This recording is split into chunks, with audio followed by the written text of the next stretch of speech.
地洪池是水利防治因子的重要设施，也毋过落大雨风台并不是定定发生，因此台南市政府将两亚区引火地洪池变成地势公园。咱这个滞洪池平常时对着咱水利的设施防洪是足重要的，但是防洪毋是一年趟天拢咧淹水啊，是这个落大雨风台过一个真正淹水，无平常时的时间咧创啊，咱就甲设计好水啊公园。其实咱台南市有几啊座滞洪池拢即马甲优化、甲美化、甲绿化，会变做平常时无做大水的时阵这个滞洪池就变做水啊公园。公园工程总经费为1000万，以明朝地新港时期的文化风景作为地势元素，并利用部分已经既有的空间元素纳入设计，整体适合不同的年龄层来做使用。那这个公园整个面积是占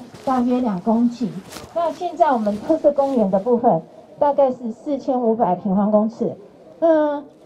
这个地方是很多民众喜欢来休闲的地方。那我们希望说，未来这一个工程能够完成以后，可以让我们这一个原来是滞洪效果的一个公园，能够再提升。